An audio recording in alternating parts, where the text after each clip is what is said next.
The Testament of Reuben, the firstborn son of Jacob and Leah, Chapter 1. The copy of the Testament of Reuben, even the commands which he gave his sons before he died in the 125th year of his life. 2 years after the death of Joseph his brother, when Reuben fell ill, his sons and his sons' sons were gathered together to visit him. And he said to them, My children, behold, I am dying, and go the way of my fathers.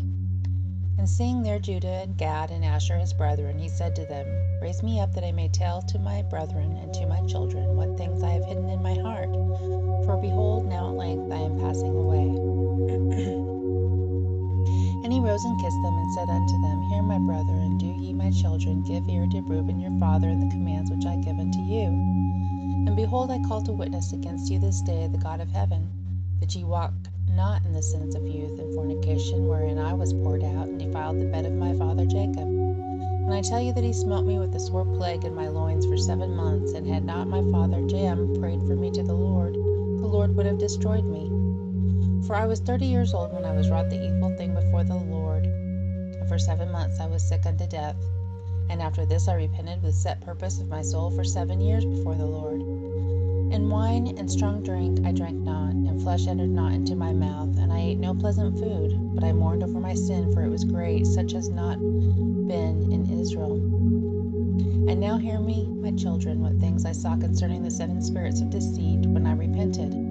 7 spirits therefore are appointed against man, and they are the leaders in the works of youth. And 7 other spirits are given to him at his creation, that through them should be done every work of man. The first is the spirit of life, with which the constitution of man is created. The second is the sense of sight, with which ariseth desire. The third is the sense of hearing, with which cometh teaching. The fourth is the sense of smell, which tastes are given to draw air and breath. The fifth is the power of speech, with which cometh knowledge. The sixth is the sense of taste, with which cometh the eating of meats and drinks, and by it strength is produced. For in food is the foundation of strength. The seventh is the power of procreation and sexual intercourse, with which through love of pleasure sins enter in. Wherefore it is the last in order of creation, and the first in that of youth, because it is filled with ignorance, and leadeth the young as a blind man to a pit, and as a beast to a precipice. Besides all these, there is an 8th spirit of sleep, with which is brought about the trance of nature, and that of death. With these spirits are mingled the spirits of error. First, the spirit of fornication is seated in the nature and in the senses.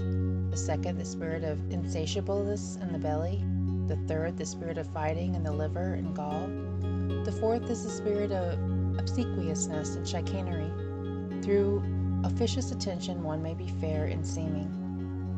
The fifth is the spirit of pride, that one may be boastful and arrogant. The sixth is the spirit of lying and perdition and jealousy, to practice deceits and concealments from kindred and friends.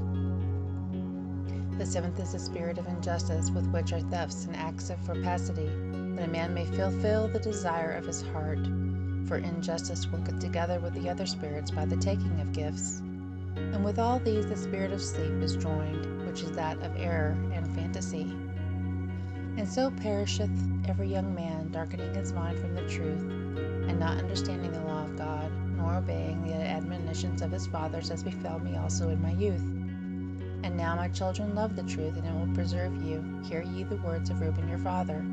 Pay no heed to the face of a woman, nor associate with another man's wife, nor meddle with affairs of womankind.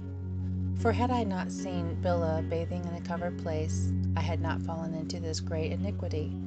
For my mind, taking in the thought of the woman's nakedness, suffered me not to sleep until I had wrought the abominable thing.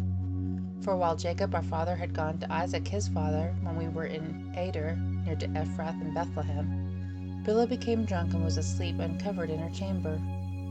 Having therefore gone in and beheld her nakedness, I wrought the impiety without her perceiving it, and leaving her sleeping, departed.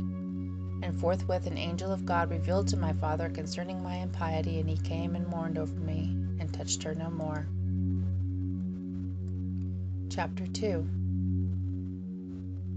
Pay no heed, therefore, my children, to the beauty of women, nor set your mind on their affairs, but walk in singleness of heart in the fear of the Lord, and expend labor on good works, and on study, and on your flocks, until the Lord give you a wife whom he will that ye suffer not as I did. For until my father's death I had not boldness to look in his face or to speak to any of my brethren because of the reproach. Even until now my conscience causeth me anguish on account of my impiety. And yet my father comforted me much, and prayed for me unto the Lord, that the anger of the Lord might pass from me, even as the Lord showed. And thenceforth until now I have been on my guard, and sinned not. Therefore, my children, I say unto you, observe all things whatsoever I command you, and ye shall not sin. For a pit unto the soul is the sin of fornication, separating it from God, and bringing it near to idols, because it deceiveth the mind and understanding, and leadeth down young men into Hades before their time. For many hath fornication destroyed, because, though a man be old or noble, or rich or poor, he bringeth reproach upon himself with the sons of men, in derision with Beliar. For ye heard regarding Joseph, how he guarded himself from a woman, and purged his thoughts from all fornication, and found favor in the sight of God and men. For the Egyptian woman did many things unto him, and summoned magicians, and offered him love potions. But the purpose of his soul admitted no evil desire. Therefore the God of your fathers delivered him from every evil and hidden death. For if fornication overcomes not your mind, neither can Beliar overcome you. For evil are women, my children, and since they have no power or strength over man, they use wiles by outward attractions, that they may draw him to themselves. And whom they cannot bewitch by outward attractions, him they overcome by craft.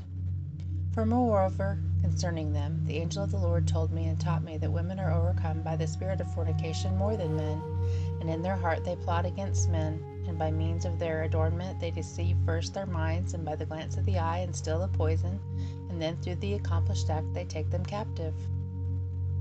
For a woman cannot force a man openly, but by a harlot's bearing she beguiles him. Flee therefore fornication, my children, and command your wives and your daughters that they adorn not their heads and faces to deceive the mind, because every woman who useth these wiles hath been reserved for eternal punishment. For thus they allured the watchers who were before the flood, for as these continually beheld them, they lusted after them, and they conceived the act in their mind, for they changed themselves into the shape of men, and appeared to them when they were with their husbands. And the women lusting in their minds after their forms gave birth to giants, for the watchers appeared to them as reaching even unto heaven. Beware therefore of fornication, and if you wish to be pure in mind, guard your senses from every woman. And command the women likewise not to associate with men, that they also may be pure in mind. For constant meetings, even though the ungodly deed be not wrought, are to them an irremediable disease, and to use a destruction of Beliar and an eternal reproach. For in fornication there is neither understanding nor godliness, and all jealousy dwelleth in the lust thereof. Therefore then I say unto you, ye will be jealous against the sons of Levi, and will seek to be exalted over them, but ye shall not be able, for God will avenge them, and ye shall die by an evil death. For to Levi God gave the sovereignty, and to Judah with him, and to me also, and to Dan and Joseph, that we should be for rulers. Therefore I command you to hearken to Levi, because he shall know the law of the Lord, and shall give ordinances for judgment, and shall sacrifice for all Israel until the consummation of the times, as the anointed high priest of whom the Lord spake. I adjure you by the God of heaven to do truth each one unto his neighbor, and to entertain love each one for his brother. And draw ye near to Levi in humbleness of heart, that ye may receive a blessing from his mouth. For he shall bless Israel and Judah, because him hath the Lord chosen to be king over all the nations. And bow down before his seed, for on our behalf it will die in wars, visible and invisible, and will be among you an eternal king. And Reuben died, having given these commands to his sons. And they placed him in a coffin until they carried him up from Egypt, and buried him in Hebron, in the cave where his father was.